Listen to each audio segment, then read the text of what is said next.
Hi there, it's Nicole Porter here. Welcome to this week's Wellness Insider.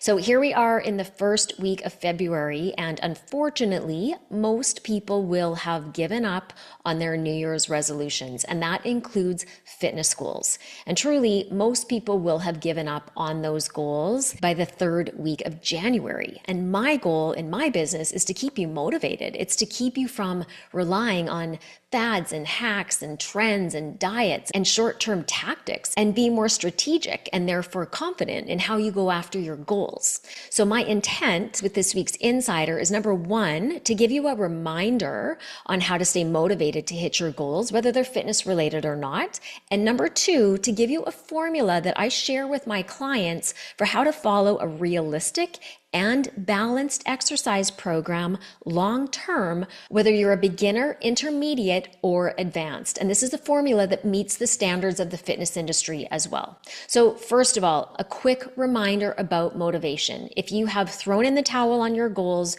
you're lacking motivation, you're feeling like you're not making progress, go back and watch my video, The Most Overlooked Step to Habit Change. This is a game changer when it comes to habit change and motivation.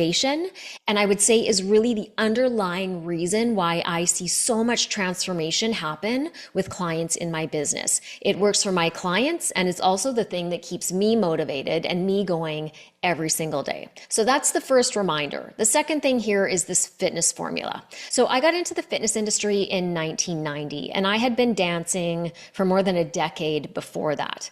So over the years, over the decades, I have talked to thousands of people about their fitness programs, what works, what doesn't, where they're being inefficient or ineffective with their workouts, why they're giving up, when they're giving up, why they're still so confused about how to get results, and where they're just making mistakes in general. And I have made all of these mistakes too, by the way. But one of the biggest mistakes, one of the most fundamental mistakes people are making is that they're not following a balanced exercise program.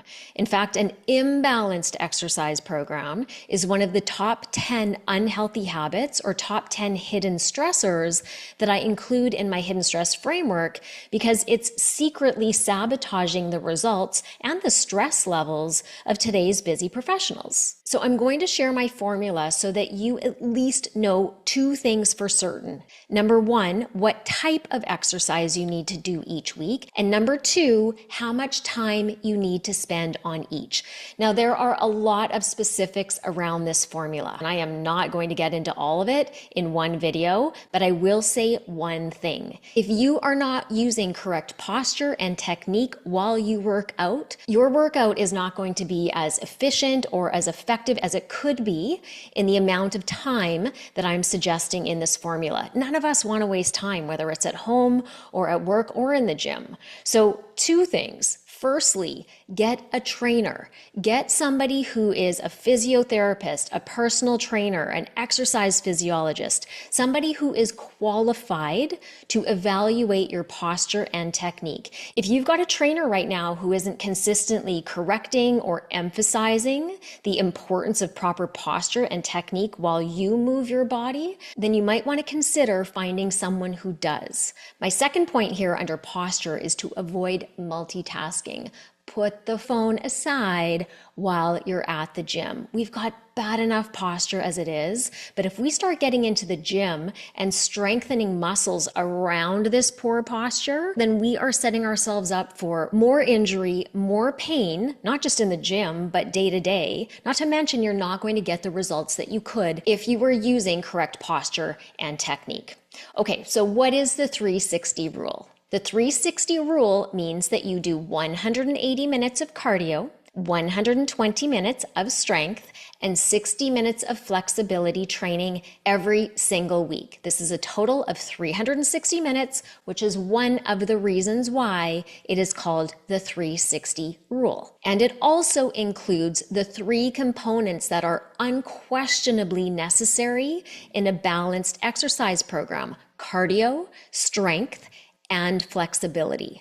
Now, you do have some flexibility, no pun intended, on how you use this formula. First of all, you could do 150 to 180 minutes of cardio. You could do 120 to 150 minutes of strength training. And then when it comes to flexibility training, most people aren't doing enough. So I usually don't have a problem if somebody is adding more than 60 minutes of flexibility training per week, as long as you're stretching in a comfortable range. Now, to be clear, you don't need to be in a gym to hit your 360. You can do your cardio outside, you could do your strength training in your living room, and you can stretch before bed. So don't throw in the towel because you can't get to a gym. You don't need fancy clothes, fancy classes, fancy equipment, fancy anything. You need good shoes because you need to be comfortable. Unless you're swimming, maybe you don't need shoes. But truly, proper posture starts with your feet. Now, you might be somebody who's thinking 360 minutes, that's not enough time for me to hit my goals. I want to work out more, or I want to work out harder. And if you're somebody who's training for something, maybe you're training for a marathon, then this is not going to be your formula. But if you're thinking that 360 minutes isn't enough, before you increase the amount of time, increase the intensity or change up the type of cardio that you do. So instead of a walk, do a hike. Instead of a hike, do a run. Instead of running flat roads, run hills. You can make any cardio more challenging by increase the intensity and changing the type. You can also do this with strength training and flexibility training. Now, if you're somebody who's thinking 360 minutes, there is no way I can fit that into my busy schedule, then my message to you is every minute counts. A 10-minute walk between meetings counts. Yes, I want you to get your heart rate up. And yes, I want you to do cardio for consecutive minutes, but I would rather you count that 10 minutes towards the 360 than just throw in the towel altogether, especially if you're somebody who's just starting out or if you're really struggling to fit exercise into a busy schedule. And that is most people. The problem when people throw in the towel is they end up not just missing their workout and thinking, okay, I'll start again tomorrow.